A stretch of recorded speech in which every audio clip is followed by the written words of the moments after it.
Now it is my pleasure to invite Ms. Kay Padu from UNEP, coordinator of the Asia-Pacific Clean Air Partnership, to moderate this session on unlocking finance for clean air in cities.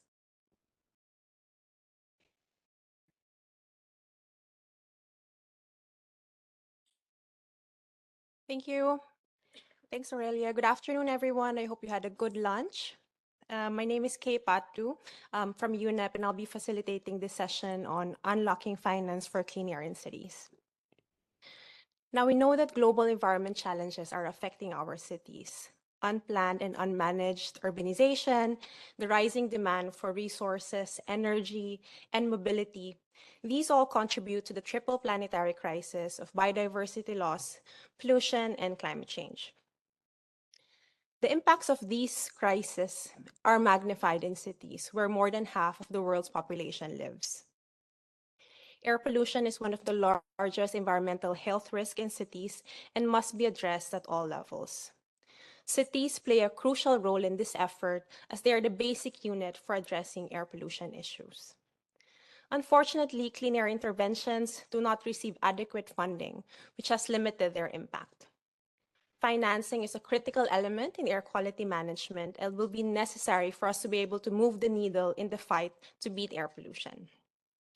So for today's session, we'll discuss financing needs to address air pollution in cities, reflect on the opportunities to create stronger enabling environment to scale up and support future funding. To kick off this session, let me invite Ms. Jihyun Lee, Senior Program Officer at UNEP, to deliver brief remarks. Jihyun, over to you. Thank you, Kay. I hope you enjoyed lunch. Distinguished guests and colleagues both here with us and also joining online, it is my great honor and pleasure to welcome you to this session on unlocking finance for clean air in cities. And this session is a crucial component of our regional workshop on unlocking and future-proofing air quality management in Asia. Air pollution, as Kay said, is a major environmental health issue that poses a severe threat to our well-being. The Asia-Pacific region in particular is at the epicenter of this public health crisis, with about 4 billion people exposed to unhealthy level of air pollution. It also takes a heavy toll on the economy of this region. Our cities, which are vibrant centers of human activity and innovation, are on the front lines of this issue, struggling to cope with rising pollution levels caused by increased energy demands, transportation, consumption, and unchecked urban expansion. As Christina mentioned during her opening remark this morning, additional pollution from wildfire exacerbated by the climate crisis, along with the rapidly aging population in this region, will further aggravate the negative effect of this air pollution. This is why we need to increase international cooperation to mobilize resources and address the critical issue of air pollution. As endorsed by the resolutions adopted during the sixth session of UNEA earlier this year, cooperation between cities is also essential. We aim to align policies, share technological advancements, and mobilize resources at every level to meet the WHO's air quality guidelines. The challenge before us is not simply responding to environmental issues, but proactively managing and preventing them through sustainable and innovative financial strategies. Despite the sustained effort of member states and various organizations, financial support for clean air interventions remained woefully inadequate. As we will hear later, according to Clean Air Fund, less than 1% of international development funding was directed towards combating outdoor air pollution from 2015 to 2021. This severe underfunding has restricted our ability to implement necessary pollution control measures, invest in critical data analysis, and enforce regulations effectively. As we will see from the video later, substantial financial support is essential for successful implementation of clean air solutions. Today, we are here to explore innovative and efficient methods to finance and invest in air quality projects that will transform urban environment into a healthier space for all. Especially, I am very pleased today to have participants from diverse sectors such as central and city government and research institute, banks, philanthropic initiatives, and NGOs. During this session, I encourage each of you to actively share your insight, experiences, and recommendations to enhance government capacities, develop bankable projects attractive to investors, and foster an environment conducive to significant funding. Thank you again, and I look forward to the engaging discussions on unlocking finance for clean air in cities. Thank you very much. Thank you very much, Jihyun. Next, to help set the scene for this session, I'm very honored to welcome Mr. Shirish Sinha, the Executive Director of Programs at Clean Air Fund. Clean Air Fund is a global philanthropic organization working with governments, funders, business, and campaigners to create a future where everyone breathes clean air. Shirish, the floor is yours. Thank you, Kay, and thank you to UNESCAP for extending the kind invitation to the Clean Air Fund to be part of this workshop. It's a great privilege to represent CAF and also to share our understanding on the financing landscape for the clean air. Just to, can I change the slides from here? Okay. So just to give, Kay mentioned about Clean Air Fund, but just to give a bit of context, we were set up in 2019 as a philanthropic initiative. And at present, we can say we are one of the largest philanthropic organizations dedicatedly focusing on air pollution, having catalyzed over 200 million of funding over these last years. We have developed a program. We have grown as a global organization, working across on issues of data, on health, on advocacy, on private sector engagement.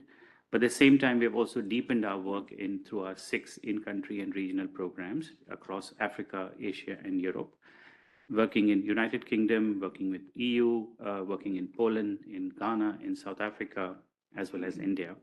And we hope by end of 2024, we would be in a position to finalize our second lighthouse geography for work in Southeast Asia.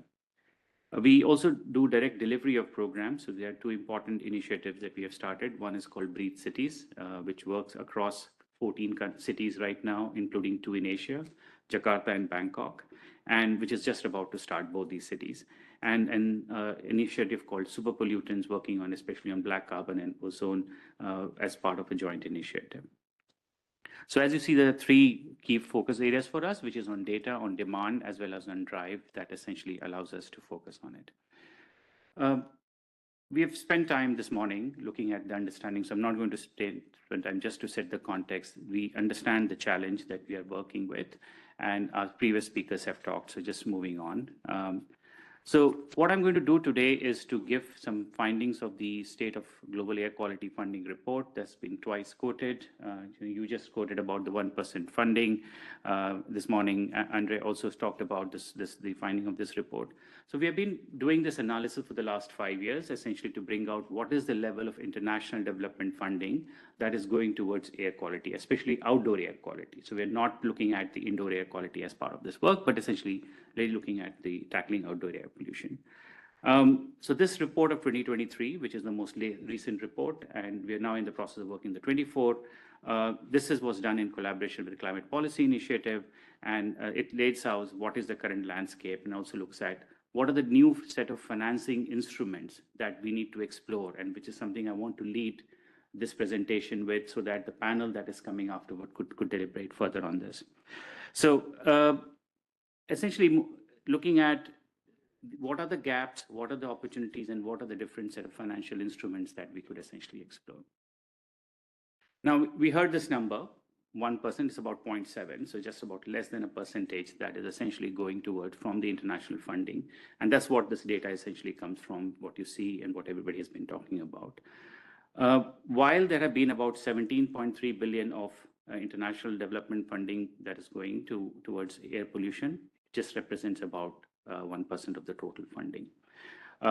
If you look at the financial instruments so far that has been channeled, and I'll come to some of it later, most of it is through grants and concessional loans. And there are other innovative instruments that we believe needs to be explored essentially to look at. A lot of the trend that we're seeing increasing trend or decreasing trends are various factors. So large-scale investment into infrastructure projects, which is driving, for example, the air quality funding, on the ambient air quality funding, that therefore increases the trend. And then COVID essentially brought down the 2020 numbers altogether. And then again, we're seeing an upsurge in 21. But we don't know what the 2022 numbers essentially will tell us as we do the additional analysis. We also look at, the report also talks about how the spending is happening geographically. So if you really look at the number, you see that Asia essentially is where the largest funding is going. And within Asia, it is the 5 countries which is getting the maximum amount of international development funding, with China being on the highest side. And the geographical trend essentially shows Africa, Latin America, and other regions disproportionately do not get enough funding essentially as part of it. So the trend essentially is between these last 5 years data, China, Philippines, Bangladesh, Mongolia, and Pakistan getting the highest center funding essentially coming from there. Which also means that the funders are also largely Asia-based funders, right? So you have Asian Development Bank, Asia Infrastructure Bank, and JICA, which is the major funders. And in the top 10, again, in bilateral fundings like Korea, Republic of Korea is one of them. So what we see also is that the nature of the funders who have been funding the work around air pollution or the outdoor air pollution, that has remained largely static over these years. It's not changed much. So it is the same set of funders which is going with strong Asia focus. What we see that the multilateral development banks are focusing more, with about 51% is their largest share, followed by bilateral development financial institutions and government. What this basically says is that as we look at from a geographical point of view, there is a need for leveling up from the different financial institutions as we move forward to address the areas. If we look at the same number in terms from a programmatic point of view, then it is the transport sector which is getting almost half of the financial allocation of the spending that is happening. And it is moving. We saw some examples earlier about electric mobility in Asia. There's also about clean fuels, hybrid, public transport system, and there are examples within Asia that has really been the trigger. Then there is a second category, is mostly around the multi-sector air pollution program. So they're not one sector specific, but it is about multiple sectors. And this is again, which is one of the other recipient of the programs that is there. So a good example of that is the Beijing Tianjin Hebei Air Quality Program, which is a multi-sectoral program giving that area of funding that is happening across multiple sectors. And then there is a small percentage which is going towards monitoring and modeling. If you look at the how the funding is essentially getting channeled, it is through loans, and it is through a small technical assistance which is essentially being provided. And 92% of this funding, essentially, as the data we have analyzed, based on what is publicly available, is in form of loans, of which is roughly about 12.9 billion, and about 5.3 billion of that is low-cost concessional finance. Grants are just about 8%. Right? So that is what, again, which are mostly from government, and mainly a vital resource that is needed for as far as capacity building is concerned, technical assistance is concerned, etc. So that's kind of what the numbers are essentially showing to us. And if you look at what this report also does, is that it presents an analysis of the range of financial instruments that are possible. And as these financial instruments, as you can see from this graphic above, most of the one is mostly around the grants, debt, and equity. That is basically what I said about the technical assistance support or the data which is going towards data-related work. But other instruments which are available are not yet being properly explored. And that's where the opportunity is there. What we need is a combination of suitable policy environment, a pipeline of bankable projects, and a specific financial instrument. And these are the instruments that we look at. So these untapped financial instruments is what we need to basically look at. And this is what this report also brings out in a more detailed analysis of the various categories of financial instruments that one needs to basically look at.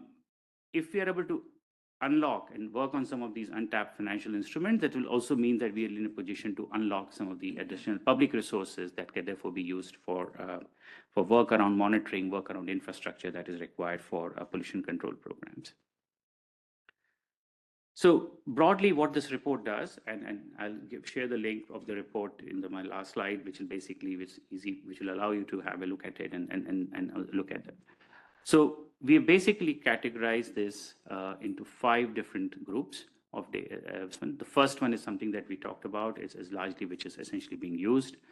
There was something which was mentioned today in the presentation when we were discussing about air pollution from fires and one which is the role of cash transfer, which has also been explored in many countries to work with farmers and or with the rural households to let down. But that's not yet addressed in this particular report, but I think it's something worth looking at for us.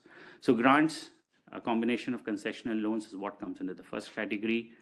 Very useful for some of the work around testing new technologies, testing new methodologies, capacity building, technical assistance. The secondary capital market instruments, which is about forms of different bonds, both green as well as Sukuk's and social and sustainability bonds. What it can allow as debt instruments, essentially to make more large ticket size and diversified investment opportunities for stable as well as for predictable returns for investors who are interested in certain sectors. The third category where we've clubbed is around the result-based financing instruments, which is again looking at instruments which can incentivize achievement of specific and measurable outcomes like conditional outcomes in terms of targets for pollution reduction funding, carbon finance, which is another emerging area to look at, and then again look at environmental and sustainability linked bonds, which again have very clear outcomes as part of it. The fourth is around the structured financing mechanisms, both looking at long-term and patient institutional capital through the models of either aggregation or securitization of the aggregation for small-scale projects, securitization, which will essentially allow us to look at long-term investments. And last, essentially risk mitigation instruments, that is the fifth category, to basically looking at options like currency hedge risking or instruments, guarantees, and insurance product. So this report goes into details of each of these options to look at the different ones to drive the investment opportunities, and again, look at the solutions that one can essentially explore as part of different levels of the governance. Just to start wrapping up, what we also see from the data that's been presented that this tide about less funding going towards outdoor air pollution is slowly changing. The data from 2021 shows for the first time more budgetary allocations made compared to long-term fossil fuel delaying projects or prolonging projects. So we believe the trend is in the positive direction, but we'll have to continue to watch and see how this space evolves. And just to wrap up, I think just to recall a few key messages. There is obviously, as we said, there's a chronic underspending that is still there, underfunding which persists. So 1% of international funding. If you just look at international climate finance, that's 2%. So 1% of the public funding, 2% of the climate finance. The funding gap exists. There is, as we said, geographical spread. There's also program level funding, the way it manages the sectors that are being targeted. We are seeing early signs of a positive shift. But this needs to be monitored in terms of how the trend can happen. And just to say, the rough range of financial instruments which are available, which are untapped, but I think how we basically want to utilize them for filling the funding gap is going to be the next emerging opportunity. So let me stop here with this as a key message setting into the next discussion. So thank you so much. Thanks very much, Shirish. Maybe we can open the floor for 1 to 2 questions before we proceed to the next part of the agenda. Yes, please. Could you introduce your name and organization? Thanks.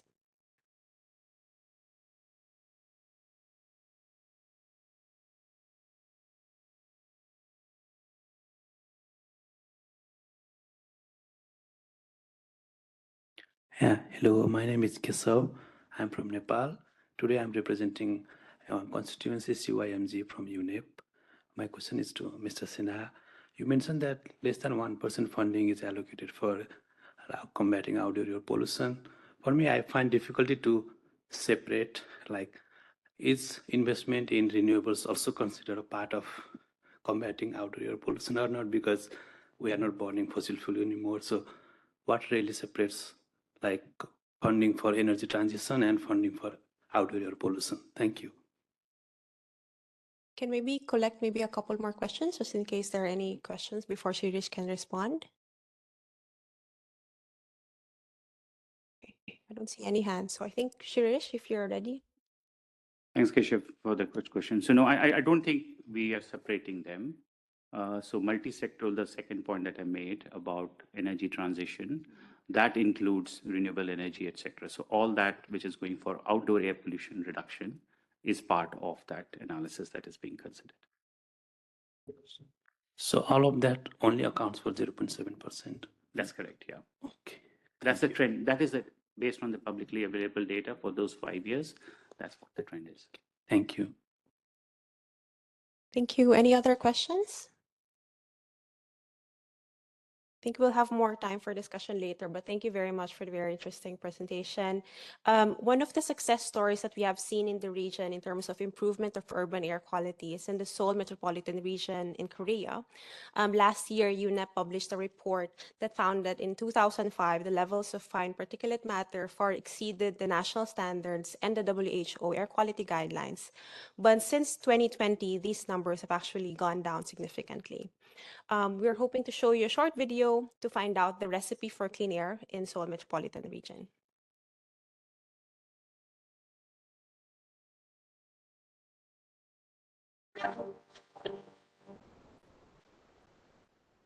Air pollution is one of the world's largest environmental risk factors for human health. 99% of the world's population is exposed to unhealthy levels of microscopic airborne particles, known as PM2.5. Sustained exposure can lead to a myriad of health conditions, resulting in 4 million early deaths a year in Asia-Pacific alone. Not to mention non-fatal conditions such as asthma and reduced fertility rates, which have economic as well as social impacts. These impacts are magnified in cities where more than half of the world's population lives. Seoul, In-Chang and Gyeonggi, known collectively as SIG, are 3 administrative areas in the Republic of Korea. While they are governed separately, SIG makes up an area of 26 million people, the 5th largest metropolitan region in the world. From the 1960s, the Republic of Korea prioritized economic development, which led to widespread industrialization and urbanization. But as the country's GDP rose, so did a number of environmental challenges, including air pollution. By the early 2000s, the Korean government started an intensified drive to improve air quality across the country. The result has been a substantial decrease in air pollution levels throughout SIG, providing a practical example of how the implementation of national and subnational policies and measures can help achieve real improvements in air quality. Key to SIG's success has been a robust legal, governance and policy framework developed at the national level through cooperation between the central government and local governments, ensuring effective implementation of policies by cities and provinces. This national framework has been supported with substantial financial backing, totaling $9 billion over 15 years, with over half of that total focusing on reducing emissions from the transport sector. 아무리 좋은 아이디어라도 실현할 재원이 없다면 그저 아이디어에 불과합니다. 그렇기 때문에 서울시는 대기오염 감축 정책을 충실히 이행하기 위해 중앙정부의 재정 투입을 유도하는 한편 서울시의 자체 재원을 투입하는 등 많은 노력을 기울여왔습니다. 저희는 이것이 서울시뿐만 아니라 국가 전체의 미래를 위한 투자라고 생각합니다. 서울 시민의 건강과 삶의 질을 크게 향상시킬 수 있도록 지금까지의 노력을 앞으로도 지속해 나갈 것입니다. The effect of this investment and policy implementation can be clearly assessed thanks to an extensive body of publicly available data collected through a network of air quality monitoring sites from across SIG. The data is used to assess long-term trends between pollutant concentrations and health outcomes, as well as informing future policies and measures. 우리 인천시는 지난 15년 동안 수집한 데이터를 살펴보면 우리가 그동안 시행한 정책이 실질적인 효과가 있었다는 것을 알 수 있습니다. 누구에게나 공개되어 있고 활용 가능한 방대한 데이터가 있었기 때문에 우리 인천시에서는 수시로 정책 접근 방식을 검토하고 개선 방안을 마련하여 대기질을 개선해 올 수 있었습니다. 앞으로도 이러한 노력은 계속될 것입니다. Air pollution reduction in SIG is now at a crossroads. Policy implementation has led to the substantial improvements seen over the past decades. But there are still major sources of emissions to address and further improvements to be achieved. One of the key findings from the last 15 years of data is that greenhouse gas emissions have not reduced at the same rate as particle matter emissions. The good news is that the Republic of Korea and SIG's climate change targets include a range of mitigation measures that could also contribute to clean air action. The electrification of vehicle fleets, stringent energy efficiency measures, and switching to cleaner fuels in industry could reduce carbon emissions while also improving air quality. 우리는 경기도의 대기질 개선이 지속 가능한 사회와 환경 개선이라는 큰 과제의 일부라는 것을 알고 있습니다. 더불어 우리는 대기 오염 물질 배출량을 저감하여 미래 세대들이 맑은 공기에서 숨 쉴 수 있도록 대기질을 개선해야 할 뿐만 아니라 온실가스 저감을 통해 지구온난화 문제를 함께 해결해야 할 책임을 가지고 있습니다. The story of SIG shows us that clean air in a densely populated Asian megacity is possible, but the efforts are reliant on a coordinated approach across both the public and private sector, with continuing effort to develop data-driven policies and measures, backed by sufficient investment. Further reductions in both air pollution and greenhouse gas emissions can be achieved, showing the way forward for cities across Asia that want to create blue skies for everyone.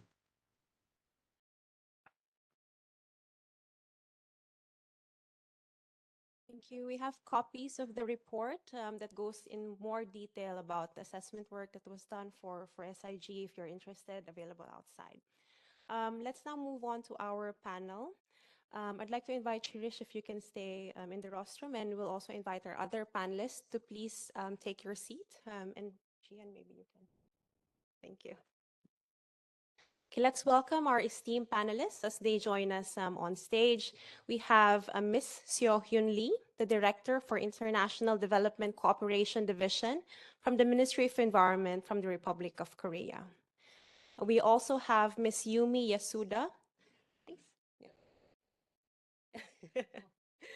the Deputy Director for International Cooperating Office, Environmental Management Bureau, Ministry of Environment of Japan.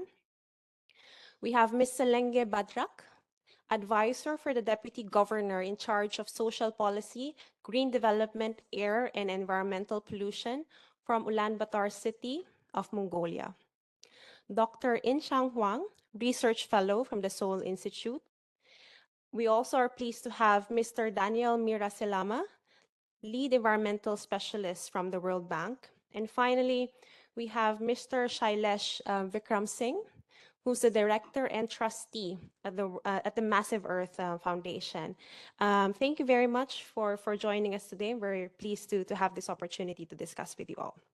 Okay, so let's start off our panel with a question to Ms. Lee. So as we've heard also earlier, Korea's official development assistance have been increasing over the past decade. The country has actually announced its commitment to raise the share of green ODA by next year, by 2025. So maybe you could share with us Korea's strategy to promote international development cooperation and environment, specifically on air quality, and an example of a Korean-supported program that's working to address air pollution. Please. Yeah.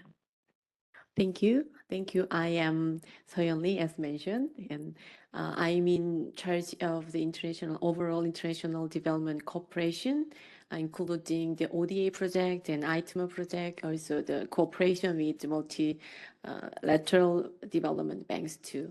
And most of all, I'm so happy to meet you from all over Asia, and it's my really huge honor to have an opportunity to introduce Korea government's policy on the international development cooperation, especially in environment sector. And Korean government established the strategy for the Green New Deal ODA in 2021. The strategy focuses on helping our partners transitioning to a green and low carbon economy, especially in a region-tailored manner and also country-tailored manner, using our experiences and our expertise in environment and climate sector too. And Our ministry, the Ministry of Environment, is the Korea's primary authority in national climate change responses. So in the line with the strategy, we, the Ministry of Environment, also established the strategic action plan last year.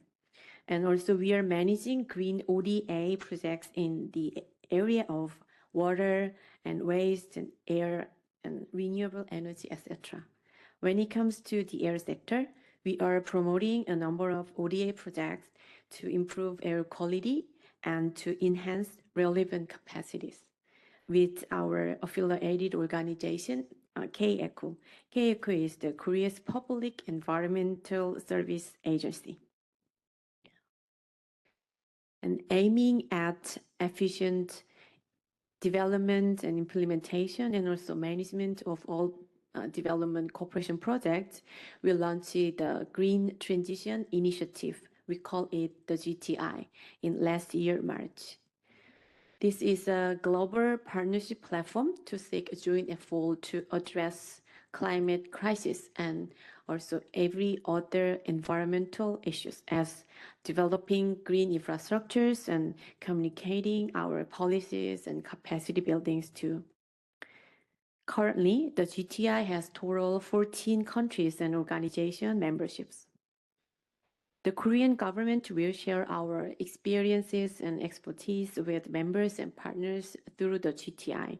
Now we are planning to every international development cooperation project will be developed and proceeded through the GTI. So we will be very happy to welcome more countries to join this GTI platform and work together with us.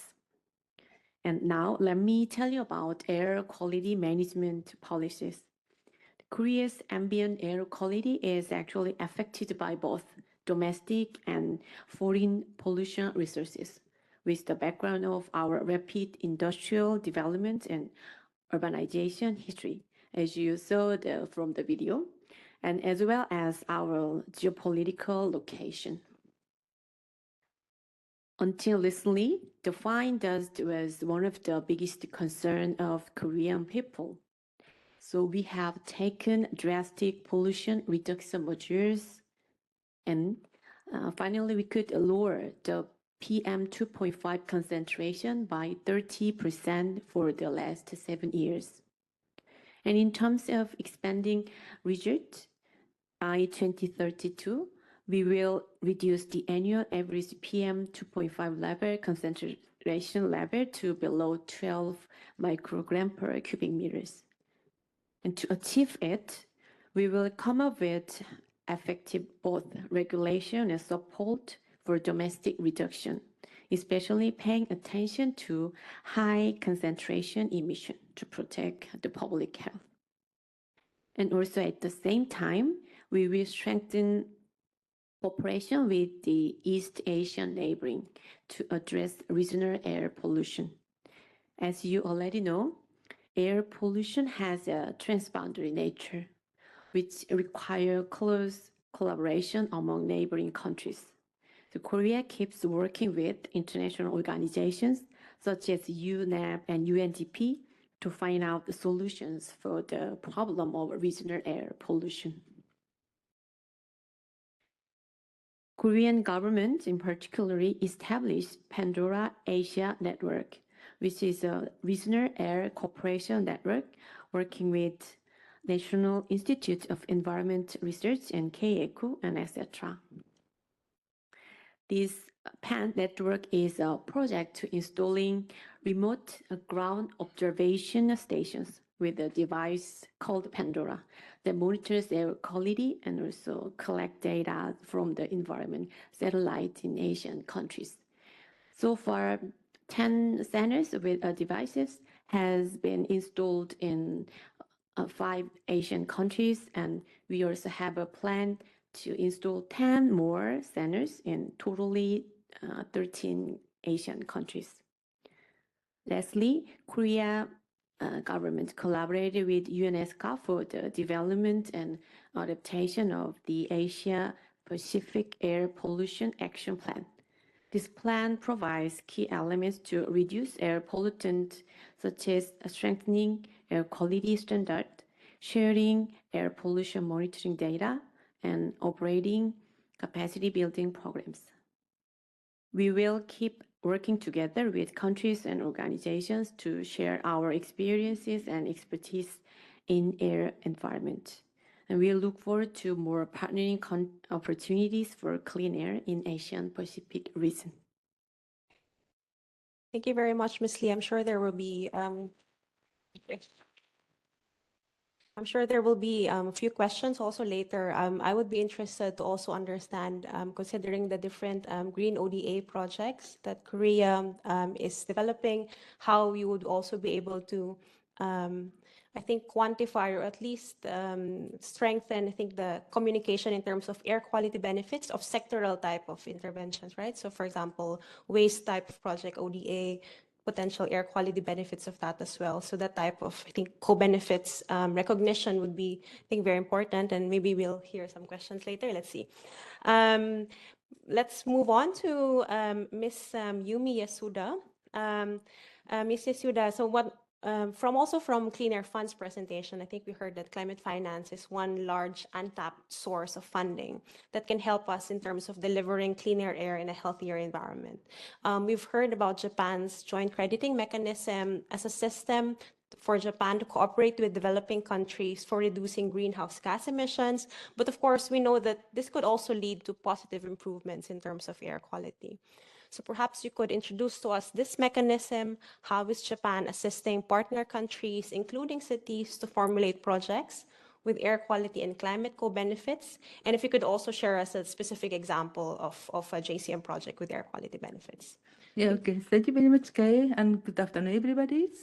And my name is Yumi Yasuda. I think some of you know my face because I used to be working as national focal point for EANET more than 2 years. Now I shift my portfolio and going to this so-called reset co-benefit approach. By the way, how can I do change the screen? Could you go to the next screen? Yeah. Can you go to the next slide, please? Oh, thanks so much. Okay. Before addressing the question raised by Kay, let me explain about how our, let's say, JCM and co-benefit approach works for climate fund and finance. Because the finance is everybody's headaches, most important things, not only for MOEJ and everybody, I believe. And as understanding, it is all government has a limitation as a point of view of the donors, sorry to be a bit something like this. But to increase the amount of the contribute for air pollution, especially for international cooperation, it's quite difficult. It's quite challengeable because we have several issues, as everybody knows it, for environment issue. MOEJ contributes EANET, Clean Air Asia, AQM, UNEP, and ESCAP, blah, blah, blah, blah, blah. But already for me at least, at the point of view of the responsible officer, it's quite difficult to ask additional funds, honestly speaking. But so, for us, the co-benefit approach, let me say co-benefit, because we are going to change most probably for multi-benefit or synergistic approach. Anyway, we are going to the same things. Will be one of the solutions for us to contribute more for improving regional atmospheric environment. Not only to just increasing the amount for the money, but for utilize the already committed amount for more effective way. And this is a concept of the JCM, and I'm not going to explain everything because it's very complicated. But the concept is like this. And joint credit mechanism is a mechanism established by Japanese government aiming for facilitate decarbonization process in global level with Japanese cutting edge, let me say, technologies. And main player entity from private sector, public sector, including cities. And according to the pre-arrangement ratio, oh, by the way, sorry, let me just read it for your information. This facilitates for definition of the leading decarbonization technology and infrastructure, etc., through investment by Japanese entities therefore contributing for greenhouse gas emission reductions or removal or sustainable development in partner countries, something like this. It means we are, in short, we are going to provide technologies and some cases, the technology and equipment in such case. But meanwhile, we are asking the counterparts or partner countries to give us a kind of the credit, amount of the, this is the amount of the greenhouse emission which reduced by our support. This could be a bit better to explain about it. And this mechanism is based on the two country bilateral agreements. Means we have at this moment, we have just let go. Yes. 22 partner countries in the world, all over it. And so far within 10 years, we did somehow 240 projects using for this framework. And this is in general, the general explanation about the JCM. But once system was established, if it doesn't work, it not work. So it should be work for this. So it means we, as a government, we put a certain assistance or support, meaning financial support. So you see the this right side was the initial cost. This side is original. The other side is after the JCM. We are contributing a portion of maximum 50% of the equipment in order to facilitate this process well. And yes, so this is the scheme of the JCM and also the support from ministry, so our ministry is doing at this moment. But however, as not only for air pollution, but also JCM, all things budget is limited. We are not able to conduct everything. At this moment, I need to highlight that this JCM project is just for smooth facilitation purpose. And at this moment, focusing for the new partner countries or countries who have not been done so much. Now, now get back to the air pollution issues, which is my department responsible. And we need to push forward this mechanism as a multi-benefit model for CO2 reducing air pollution, because air pollution itself has a limited budget, but we can use this budget and let them to solve our problem. That is our strategy using the JCM for air pollution issues. In the other part, we normally said co-benefit or multi-benefit approach. So far, we have been doing baseline survey on Vietnam and Dr. Kao, next to do it in your country, and Mongolia, Dr. Badrakh. And now we are going to shift to mainly for Central Asia and also South Asia, especially partners countries. It's all going to be, or mean to be the countries in the, going to be the member of the countries, or these countries who have not done yet so much. And going to choose most probably we're going to choose 1 or 2 countries for these 2 areas for next year, and we're going to send a kind of the delegation very soon. So, okay. So any representative from Central Asia or South Asia, please be ready. I'm going to chase all of you. And one more question about the K management. Good practice about the JCM. Yes. And this is a typical JCM project which related for the air pollution issues. And of course, if you ask me, my answer is everything is good because I'm working for this. But the point was which I want to highlight is the criteria of the JCM eligible project is changing daily, not daily, but it's improving. For example, 10 years before, the solar system for renewable energy, it is eligible. But at this moment, most of the countries it's only for solar system installation, it's not eligible. They need a battery or something like this. Because this kind of the criteria should be we are going to change day by day, depending on the progress, or no, depending on the situation with the partners countries, and also the progress of our technology or something like this. So this is one of the things. So if somebody is still asking me which is the best, latest one is the best. And yes, solar panels. Likewise, yes, this is okay. We explained it. Also, the important thing is the JCM mechanism itself. It's not kind of the assistance. It's a kind of the collaboration works mechanism. Means we need our partner country to be working us together and bear a certain of the responsibility. That is quite important point for us. But still, at the end of the day, the result must be the win-win, reducing the greenhouse GHGs and improving air pollution.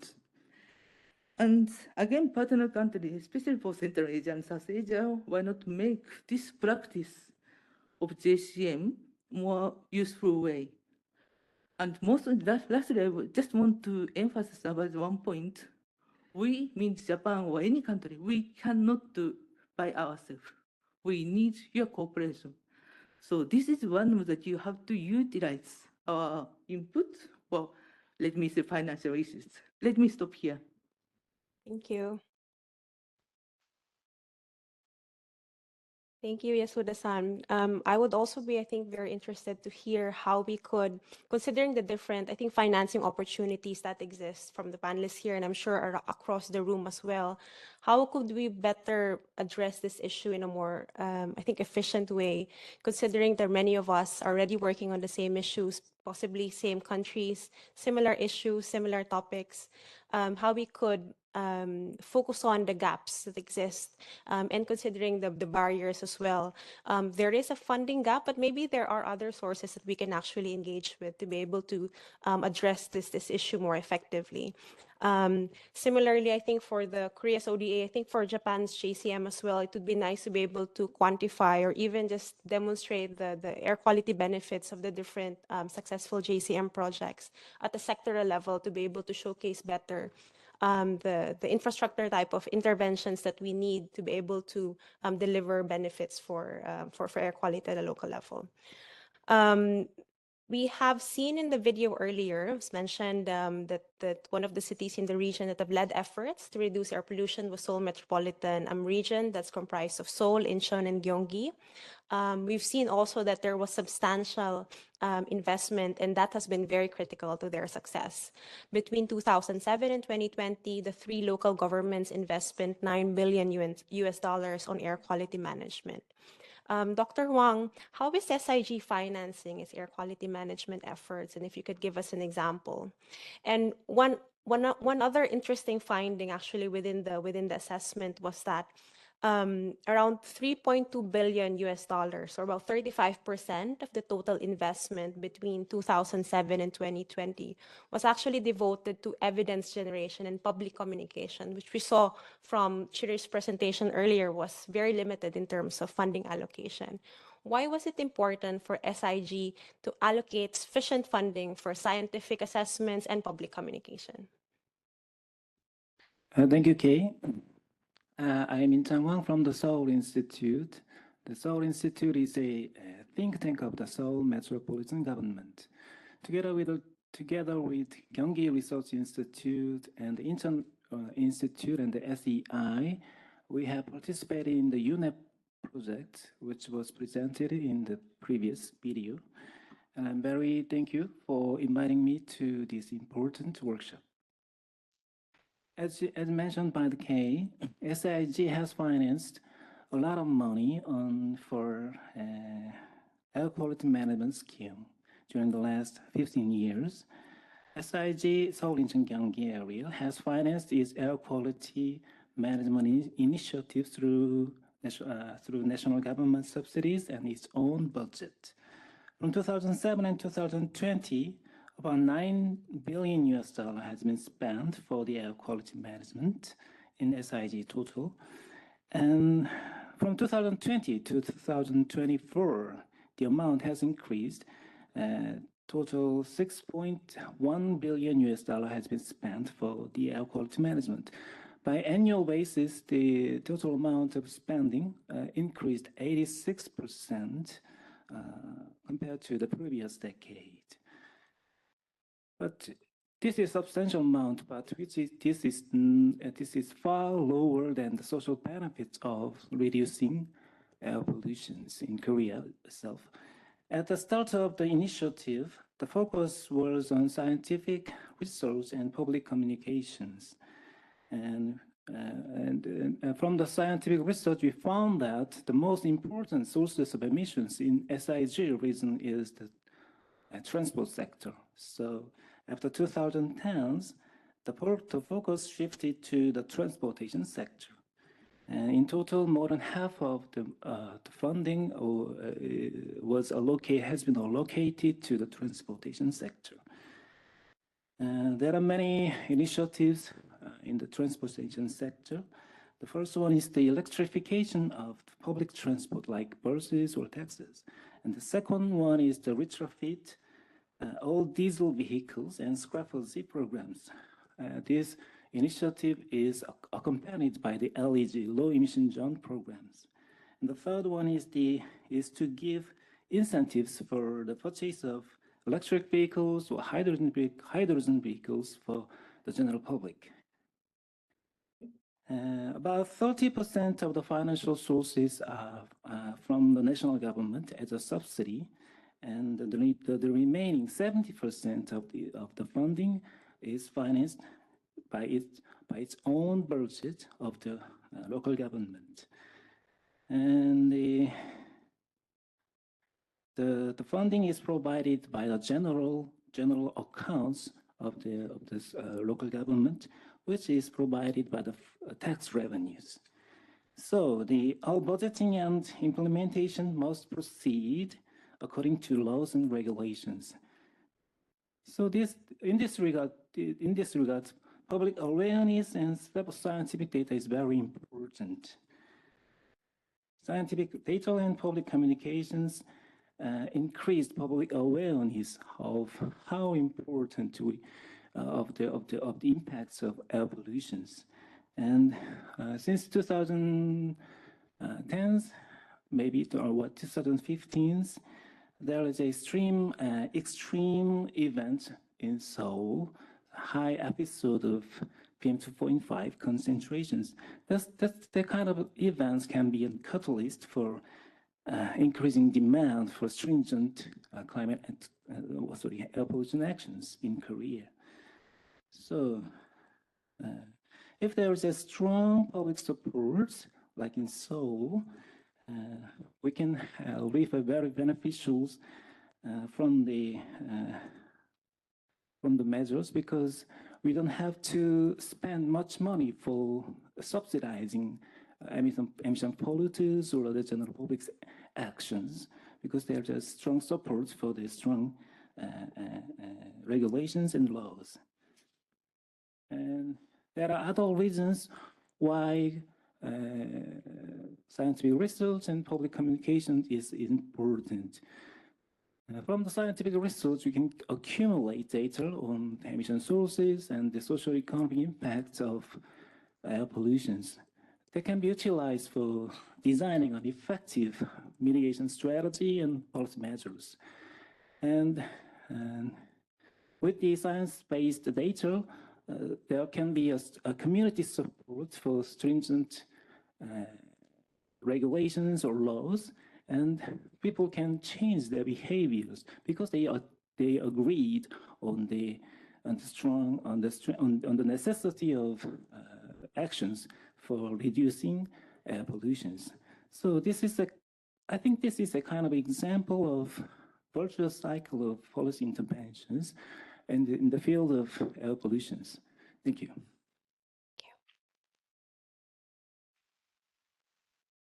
Thank you very much, Dr. Hwang. Very interesting sharing of the experience from SIG. We appreciate, I think, in terms of local, either national or subnational contribution in terms of our own efforts to be able to address air pollution, including on air quality financing. I think when we've heard previous presentations on the status of air quality funding, it would also be actually nice to see contribution from national governments on air quality funding, not necessarily just from international development assistance.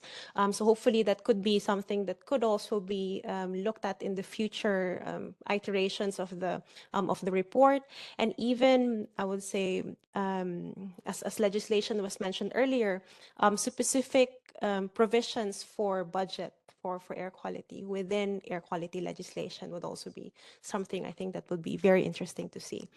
Next, we have, let's hear from our colleagues from international organizations. We have Daniel from World Bank. World Bank Group supports developing countries and development partners in reducing pollution, promoting clean development, fostering circular economy for healthier lives, better livelihood opportunities. And we've heard actually during the World Bank spring meetings last month that the Multilateral Investment Guarantee Agency committed $1 billion to de-risk air quality projects and encourage more investment in clean air. So we'd like to hear from Daniel if you could share, World Bank's recent initiatives to reduce air pollution, especially ideal here in the region, and how can we develop clean air solutions that have been identified within different scientific assessments, either regional or national level, into bankable projects that are ready for investment. Thank you so much, and thanks for having me. It's been a great event, and I'm learning a lot. My name is Daniel Mira. I'm a lead environmental specialist, and I'm based in Singapore. So I'm currently covering Southeast Asian countries and looking into air quality assessments as part of a larger engagement from the World Bank. As some of you might know, but maybe not all, the World Bank has very recently reviewed its mission. So our mission used to be to end extreme poverty and share or boost prosperity. But now the mission is now to end extreme poverty and boost shared prosperity on a livable planet. And those 4 words, on a livable planet, have really stressed the fact that much as we work on development and ending poverty, if we don't do it in a way that is sustainable, it would be useless for future generations, right? So this is a little bit, again, focusing the efforts in everything that is environmentally sustainable. So our department is full of work for the next few years. This has also translated into the corporate scorecard. They have reviewed the scorecard with this new mission. The World Bank used to have like 200 indicators to demonstrate what we were doing. Now we're reducing that to only 22. And of those 22 indicators that show everything that the World Bank does on everything, and we do everything on every possible sector, one of them is exposure to air pollution. So this is really a key corporate priority of the World Bank, which is good news for all of us here. So at the World Bank, we've been engaging on air quality for many decades. We've looked at things like country environmental assessments and looking at what are the pressing issues in any given country. We are one of the leading institutions looking at cost of environmental degradation. So we've done some of the publications that translate the global burden of disease numbers into actual impacts to the economy, to GDP, etc. These are really powerful numbers and publications that open doors to talk to ministries of finance. People are really surprised when you talk about premature death and the cost of premature death and what that means to the economy, even people that are well versed in this topic. So these are some of the things we do in terms of technical assistance. I'd like to focus briefly on one of the points that we're trying to make across consistently, which is the concept of airsheds, trying to move away from pollution in cities or pollution to talk about the airshed, because the airshed really reframes the discussion from an input, in my opinion, at least from an input base when you're talking about sectors and how the sectors contribute, to an output. What do you want to see in the airshed? And as a result of your engagement. And from there, it becomes easier to talk about platforms, to talk about stakeholders, to talk about beneficiaries, to talk about engagement, which is what we need. As we've heard over and over, we know the science, but it's not happening, because we need to create those partnerships, those platforms, reach out to the people that are benefiting from it and raise their voices, right? So this type of technical assistance we've done in many countries, that issues like source apportionment, and very strongly we're bringing these tools of cost benefit analysis or cost-effective analysis in any types of air quality investments.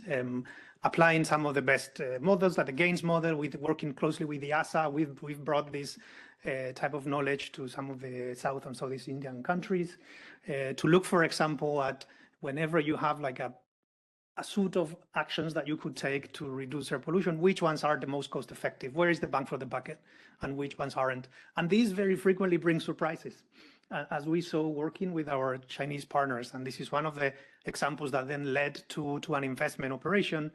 When looking at the cost abatement of different measures, some of the results were not so immediately intuitive, like working with fertilizers with farmers, which is now something that everyone.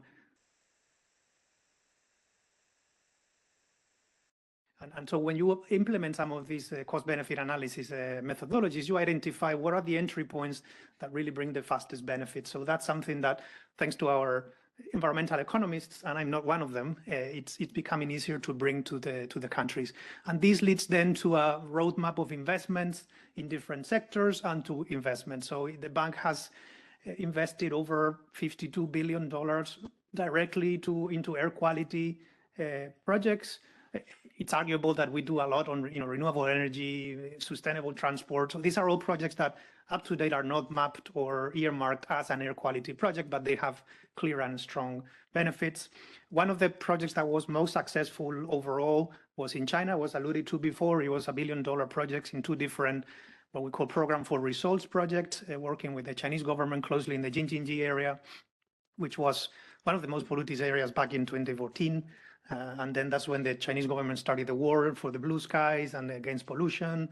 And this program implemented a number of measures in different sectors, like substituting, coal-powered cook stoves with gas or natural gas or electric cook stoves, like substituting diesel buses with natural gas.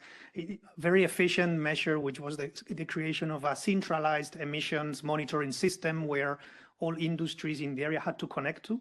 And that single action of connecting all these industries to a centralized monitoring system was extremely powerful to then identify which industries were in compliance and which ones weren't. And it works like magic. You flip the switch, you give the information to people. They see that an industry nearby is not compliant. The industry is putting out voluntary plans immediately to say how they're going to remediate it. So all this approach of, data disclosure, citizen engagement has been absolutely crucial in these programs. We've worked very closely with Hanoi City in Vietnam to develop the first ever 1 year long source apportionment study. And then we applied cost benefit analysis to different packages of solutions and came up with a cost benefit analyzed roadmap.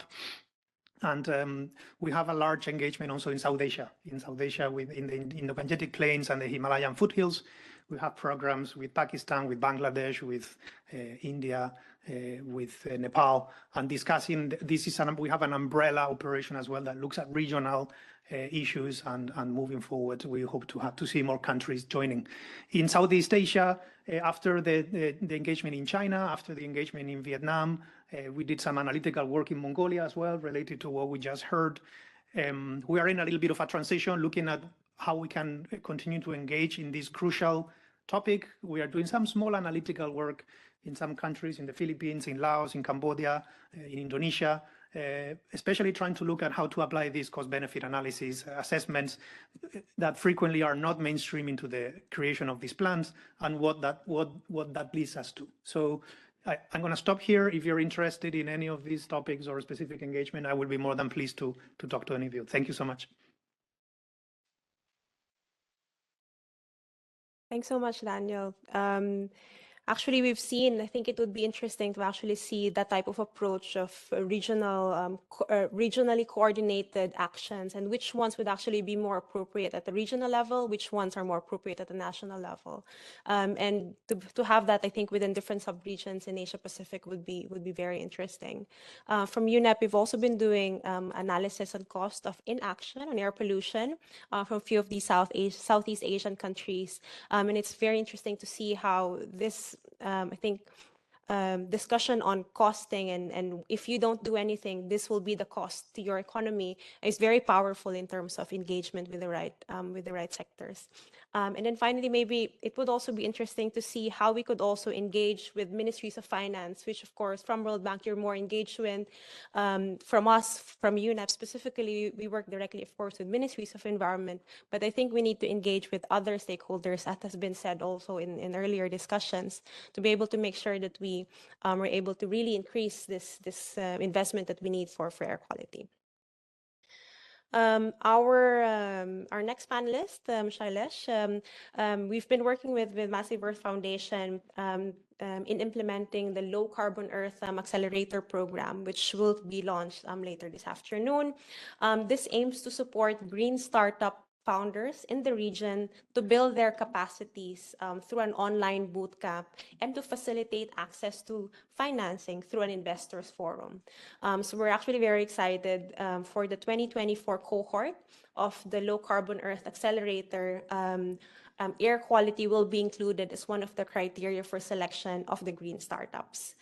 So Shailesh, if you could share with us what would be needed in terms of supporting an enabling environment for the private sector companies to innovate and invest in clean air solutions.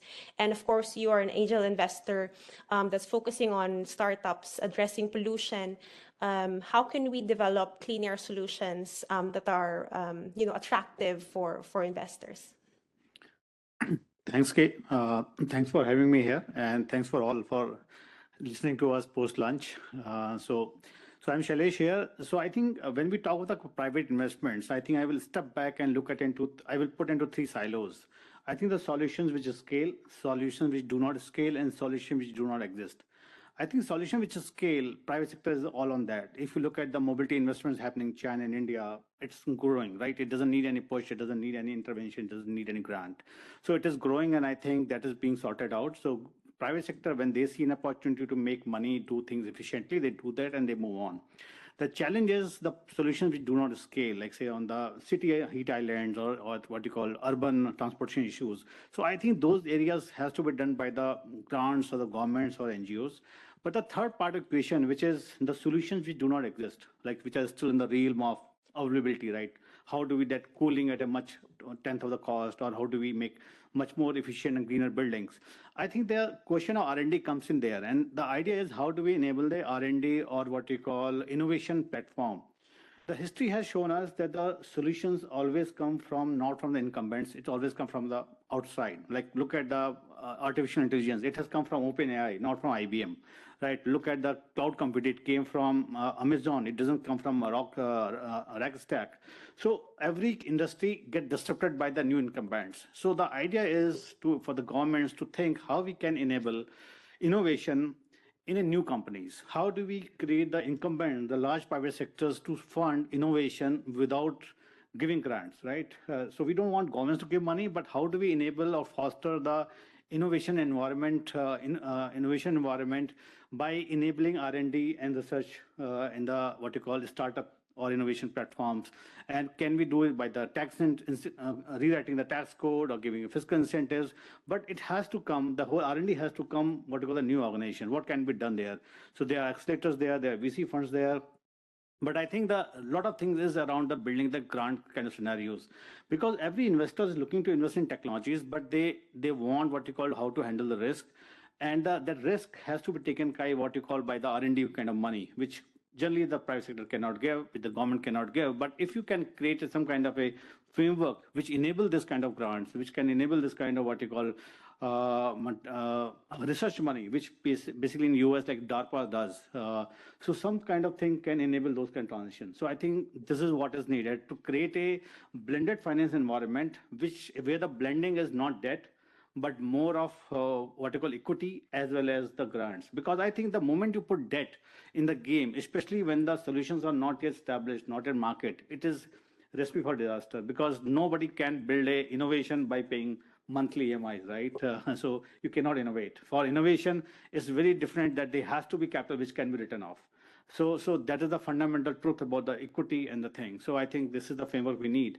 And coming back to on the angel investment, so other than running this foundation, I also manage a fund called Climate Angels Fund. We are a $50 million fund, and we have deployed almost $9 million so far. And our fund focus is climate tech and air pollution. We have done 18 investments, and I'm pleased to say that out of those 18 investments of 9 million, we are already tracking at 22% IRR. And we have got one exit with a 45% IRR. So it's not that we are not only solving problems. So today, the company which you invested, I think have impacted the life of more than 100,000 people in India, but have also created a spectral return for the investors. So that means it is attracting more and more money in the whole ecosystem. But again, going back to my earlier proposition that as an investor, I'm happy to invest, but as an investor, I'm happy to take the market risk, execution risk, but I'm not willing to take technological risk, because that's a much larger area, much beyond our what you call check size. So how do we fund a startup which are into TRL5 or TRL3 to go to TRL7, right? From lab to market ready reason. What we need to do that. And there, that framework we need to do. How we create a scenario where some kind of money which can come in, which can enable the startups to move from this pure R&D stage to come to TRL7, where we are happy to fund. Because we are investing in a company which are at just a PPT stage. There's nothing pure presentation. So there's a company which we invested 2 years back, pure presentation. Today they are tracking a revenue of $2 million a month. So this is the where we are but the technology was proven. So the only thing is how do you solve that? So I think when we took at the investment framework, we have to, especially for climate tech and hardware, and I will take the leave from the venture world, right? I have been in tech VC for the last 20 odd years. Today, Uber, Grab, everything is possible not because the technology is there, because the mobile phone is there, because Google Map was there, and online payment was there. If you remove Google Map, Uber doesn't exist. Grab doesn't exist. You remove online payment, all these again disappear. You remove mobile phones, again all this disappear. So you have to create the ecosystem. And the ecosystem in climate tech is much harder because a lot of hardware, right? And that's why you need much more hardware-focused grants and research going this area to solve.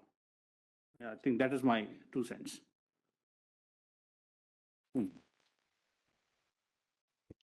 Thanks very much, Shailesh. We'll actually hear more later this afternoon about the different startups that UNEP and MEF has supported.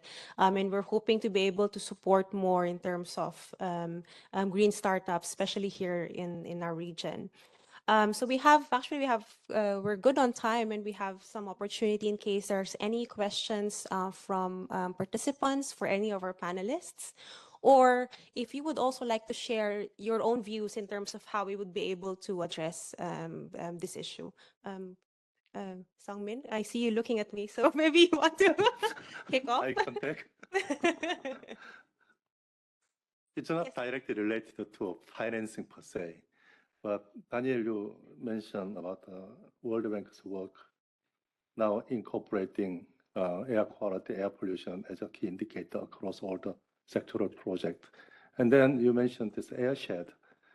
This is quite a good contribution from World Bank to expand the topic of our discussion on air quality management, especially the report from focusing on India and its neighboring countries. And you also mentioned that you utilized this gains model from EASA. Yeah. I see this is very useful, but wondering whether there is any additional work that you are planning, especially utilizing remote sensing data, not just the modeling utilizing gains model, but really utilizing actual monitoring data from remote sensing. Thank you. Yeah, please. And thanks a lot for the question. I'm definitely not the expert, so I can get back to you on some of the details. But we do use monitoring information, both ground monitoring networks and also satellite information, and often to ground truth and double check. Some of the information that we have in the 2019 report on the cost of environmental degradation, the global study after the global burden of disease, is based mostly on satellite information, which, as we know, and it was discussed in the morning, has plenty of benefits, but also some questions, right? So we often, when we engage in a country, we always look at the monitoring network. We look at the quality of the monitoring network, and discussions on how to improve it is needed, cover any gaps, and improve coverage, and a lot on the disclosure of that information. How is that information processed and disclosed? And then we also work with our partner countries in strengthening capacity in country to use satellite information and satellite products. We have some MOU with the environmental space, with the European Space Agency, and we, regularly use some of these products.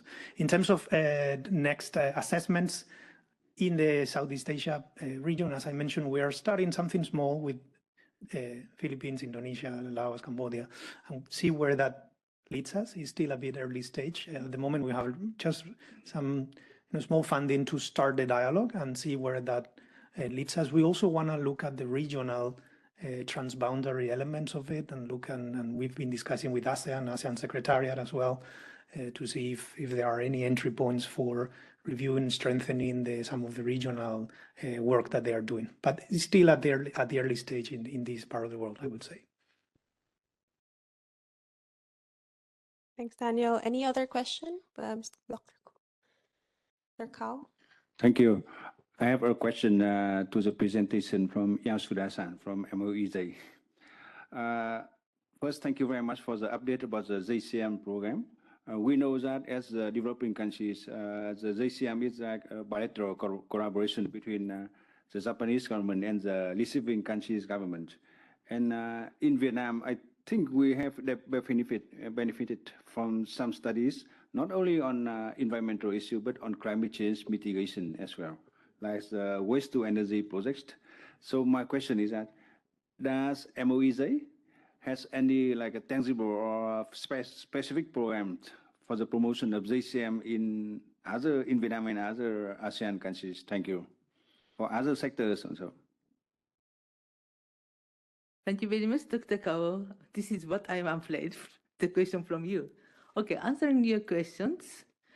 And honestly speaking, if I understand correctly, Vietnam, your country is one of the advanced countries in terms of the JCM progress. We did so many projects. It's successful. It is because of your government is very aggressive and it's very appreciated. And also, many Japanese companies, private sector is located in Vietnam. This is the 2-point issues.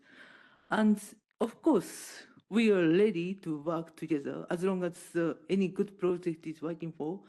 However, at this moment, as a MOEJ, our focus is now, don't blame me, don't kill me, now going to shift to this country which has not yet started or just started the partnership agreement. It doesn't mean we are not working so strongly to Vietnam. No, we still need your support to do that. But in general, this is my answer.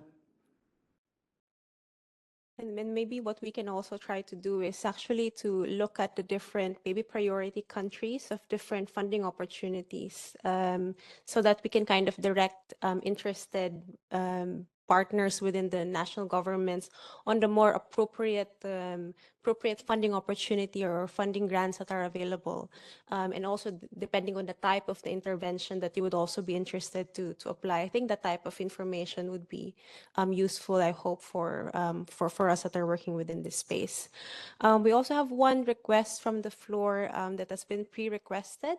Mr. Taigon Song, the Director of Policy Support Team from the National Air Emission Inventory and Research Center. I invite you to, okay, please. Thank you all for informative presentations. As introduced, I'm Taegon Song, Director of Policy Support Team of NAR, or National Air Emission Inventory Research Center of Korea. Taking this opportunity, I'd like to share my insights on wise mobilization and allocation of limited resources. Financing plays the most pivotal and critical roles in practically responding to air pollution. Korea injected a considerable amount of funds through the public-private cooperation and achieved an outcome of reducing the concentration of PM 2.5 by about 30% over the last 7 to 8 years. However, I'd like to mention one point that can be easily overlooked between securing finance and generating outcome. Each country's policymakers need to consider when, where, and how much allocate regarding fund injection, since the impact of budget can be very depending on these considerations. There are largely two conditions required to effectively distribute limited resources. To begin with, the National Air Pollutant Emissions Inventory has to establish it in a sophisticated manner. Secondly, it should be possible to analyze the impact of changes in emissions on the concentration by using modeling and other tools. Only then can we calculate the changes in emissions required to reduce the concentration level down to the point targeted by the government. And that change determines the size of resources, like amount of funds. In addition, if these two requirements are well met beyond the border, it is possible to have practical and effective discussion of international cooperation, since we can even consider the impact of cross-border air pollutant emissions. And EANET, where I belong, establishes air pollutant emissions inventory of Korea and has a world-class capacity of policy impact analysis for air pollutant management. So EANET is willing to contribute to constructing air pollutant emissions inventory in Asia. So please feel free to contact us and when you're necessary. Thank you. Thank you, Mr. Song. There's also other, I think, development partners within the region that are also supporting on emissions inventory. I'm sure would be also interested to know about the work that NAIR is doing and the technical assistance that NAIR can also provide. Any other questions from the floor, or maybe even from the panelists to each other? Oh, okay, please, sir. Can you say your name and organization, please? My name is Sairam Patnam. I'm from India, a student of the Indian Institute of Technology, Kharagpur. My question is to Mr. Shailesh. So it's a pleasure to meet you. Which areas within the climate sector present the most promising opportunities for startup ideas? Thanks. So as of today, I think majority of money in India is going into electric mobility, but the new emerging areas are agriculture. Agriculture is getting more and more traction, and water, waste. So I think there are 6 or 7 areas, and each, I think, represent more than $20 billion odd opportunities. It more depends on what is your interest area, where do you want to pursue, and accordingly, you should move on. Yeah. I hope I answered the question. Any other questions from the floor? I think Mushtaq, yeah. Thank you. Okay, Mushtaq Memon from UNEP. So when we say finance for clean air, and then one of the financing mechanisms, we used to do a lot of a willingness to pay. for air pollution studies. But the challenge was that we couldn't get a true value as there was no modality like how to pay. So suppose if you are choosing the transport, which is a clean air transport, and you may have to pay green premium, that's a one modality, or you want to use the energy that is there. So here, like from your experiences, when we are talking about consumers to pay for clean air, what could be the better modalities which can easily be understood, and then people can respond in a positive way so we can raise finance from the consumers? Thank you. Thank you. Anyone from our panelists would like to take on that question? Oh, I think Shailesh. Okay, I will answer my experiences. So what we have seen, I will not use exactly clean air, but generally people intervention for what you call clean and better product, like say for organic food or anything else. We have seen if the premium is 20%, 15 to 20%, people are okay. The moment the premium goes up to 50%, people are not okay. So like say if there's a transportation, like in India, there's a taxi called Blue, which is very, very popular. I think doing it top line now at least $50 million. Just started 3 years back, much bigger than Uber and everything else. So the premium, as long as the premium is 15 to 20%, people are okay. But moment it goes beyond that, we see a resistance, pushback. So then it becomes a little elite side. So for a mass adoption, I think my sense, so generally the startup which fund, if they are at 15% premium, we are happy to fund them, and they are doing tracking well. I think we've also heard from the interventions earlier in terms of course, your own personal tax that's actually contributing to environmental programs. And of course, from the government perspective, it would be important to be able to demonstrate the benefits at the personal level of these types of investments that the government is making with our own taxes. So I think that's also maybe one aspect in terms of willingness to pay and being able to create that behavioral change aspect that we're discussing here. Any final questions? Otherwise, I'm going to hand over to our panelists for maybe a final message or final thoughts to close the session. Okay, so maybe Miss Lee. Yeah, thanks for announcing something more. Yeah, actually, I would like to deliver two very specific cases of the air quality management ODA project today.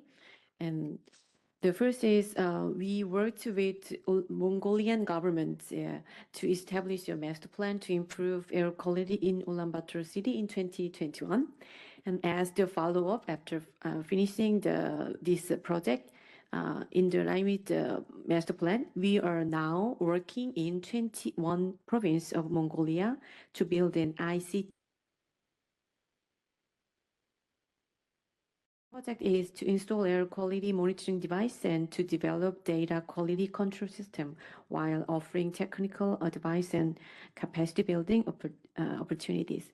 So when we can get a precise air quality data and contribute to decrease air pollutants, I think it is one of our core benefits because, as you know, the air quality of South Korea is also affected by our neighboring countries. One of them is Mongolia.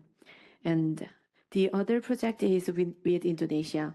We are promoting a project on electric vehicle in Bali, which include a EV roadmap and electric buses and charging infrastructure and capacity building as well. The purpose of this project is to help the country to reduce air pollution and achieve carbon neutrality by the transition to environment-friendly vehicles. We expect that this project will substantially contribute to reducing also GHG gas emission in transportation sector, in the line with Bali government's plan to make this Bali Island, an eco-friendly tourist place. Our program offers comprehensive support from policy development to concrete project execution and also to technical support, aiming at making substantial change in air quality management of our partners. And Korean government will keep increase the scale of the international development cooperation investment, including Green ODA project. And I think in terms of the scale of a budget, our perspective is that blended finance, which is composed with several kind of financial resources like ODA project and also ITO project, as mentioned from the Japan Yumi, and also private sector. So for example, we can make a master plan with ODA finance, and we can develop the actual the facilities could be constructed by the private investment finance. So now we are trying to scale up some project with blended finance through the GTI. So I just hope that maybe next time I can deliver a successful case to you. My last, we are strongly committed to global effective collective action for clean air. Thanks so much. Thank you. Thank you. We're looking forward to hear more countries receiving ODA assistance on air quality from Korea. Yasuda-san. Yes, thank you very much. And okay, before summarizing my point of view, let me just answering, oh, he's not available anymore. So what Mr. mentioned about it. How to the society itself to be convinced to pay additional for the environment issues. It might be only for the case of Japan, but I just want to introduce about it. And everybody heard about the Ulaanbaatar or Yokai Jasma, something like this. Just now, we saw the video from my colleague from Korea. A bit earlier, we suffered. In Japanese, did the same, more or less the same things, and people were suffered so much. This experience is still existing in Japan. In some place, society is much keen to pay the attention for environment compared with the Japanese government. Sometimes we are pissed for them. So it might be only for my case or our case, we don't have so much strong objection to pay additional small amount for the environments. This is just, I want to introduce about the case of Japan. Okay, about the wrap up. Still, my presentation is still only thinking of how to get the money or how to increase the fund itself. Issue is too much. Actually, the environment issue is too much, and I myself, I'm not ready to fight with my colleague who is working for for example, the climate change, not climate change, ocean issues, natural reservoir, blah blah blah. Because every issue is most important. So that by itself, with the budget is at this moment it is not enough. Which means what we have to do is find another cake. I'm not ready to fight with my colleague who is taking a bigger pie, who is taking a small pie. No. We have to make a big pie, or bring another pie to everybody to eat enough. Which means, I think the private sector is the one with the important major player, which we are here from, yes, Massive Arts Foundation. They are now raising for the young interpreter. For example, their role is quite important from my point of view. And also the colleague from the World Bank mentioning about it, about the cost-benefit analysis. This is for me the rings the bell. We have to again think about how to utilize this fund in most proper manner. Means the amount of the budget, yes, it is quite important, the key, so KPI key indicator. However, we need to focus also on how the society was changed using this money. And this is what we want to focus in from now on. Thank you so much. Thank you. And I'd like to request if we can keep the summary and your final message shorter so that we have enough time for the next session. Sorry. Thank you so much. I think, first of all, it was amazing to see the various range of experience on what everyone is doing. When the panel was talking about the financing coming from different sources. Three things which I thought I would just refer. One, I think the regional cooperation as an opportunity to leverage more and systematically channel more funding certainly is one area that needs to be explored. Tomorrow, we're going to talk about the regional program on the action plan program on air pollution, the REPAP, in which we're very glad to be now part of it to some extent. I think that the airshed that Daniel, you talked about, we're working closely with your World Bank team in India in the Indo-Gangetic plain. I think those are really triggering more investments to come. I think that's one. Okay, you made a suggestion that the future report of the state of air quality could include what national governments are funding, right? I mean, we heard what is happening in South Korea, and there's a significant amount of domestic funding going more through public and private sources. In India, we know because we work so closely there that about close to $2 billion investment committed for 42 non-polluting cities. So there's a significant funding which we don't track currently in terms of the current convening. And the last one, I think, what Clean Air Fund also does is, and this is like a plea and an offer, we do convene a group of development donors who are funding on clean air. This is a working group that provides a confidential space to share best practices, to share challenges and knowledge.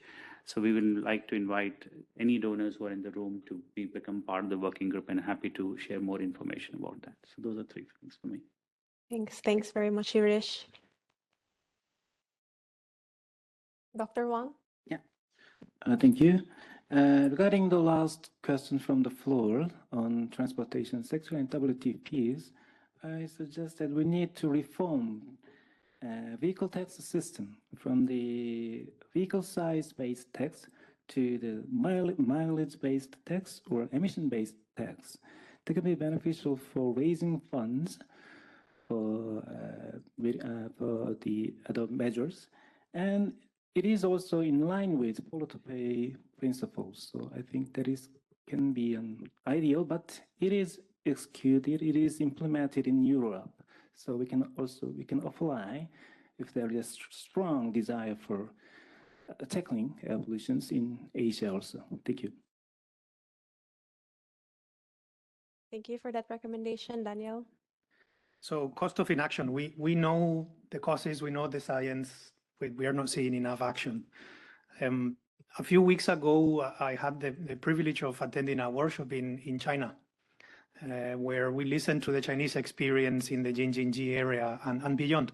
And I was asking the director, one of the directors of the Atmospheric Science Department at MEE, who had seen the whole year of battle against that dire situation, what was it that broke it for you? What was the initial, what happened that made this program succeed? Because he mentioned we had a lot of champions, we had a lot of political direction in the same way, everybody pointed in the same direction. How did you manage to do that, I asked. Expecting to listen to something about, the impact on economy, the data. He said the images of children in the news. In 2013, 2014, they started seeing images of children like gasping for air, like with irritated air ducts. And these came in the news. And to him, that was the most critical moment in which the Chinese government decided to act, based on what he said. So we also need to get better at appealing to the hearts. I mean, it is set out to us. It's such a clear mission. The air pollution impacts the most vulnerable, the poorest, the infants, the elderly. It should be relatively easy for us to make that case strongly, but we are not achieving. So we need to bring all these other elements of, head and heart into this discussion so that we can see more action. Thanks. Finally, Shailesh. Thanks. So I think we should look at climate as a much more larger industrial 5.0 kind of opportunity also, because I think what we are suffering today is a function of what industrial 1.0 everything created, right?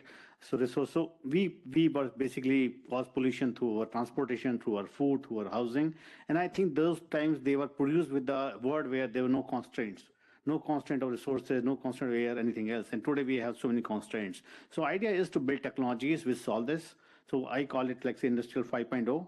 and that is a much more opportunity. So while we have all those great messages around, we also need to foster that this can create next wave of innovation and next wave of life, right? And that will trigger a much more impact in a flow of the investments. That's my feeling. Thank you. Thank you. And thanks. Thank you, everyone. Again, our dear, can we give them another round of applause? Thank you for our panelists for your very interesting insights. Thank you for joining us for this session, hoping to take forward some of these discussions and recommendations. Let me hand over the floor to Aurelia for our next session. Thank you.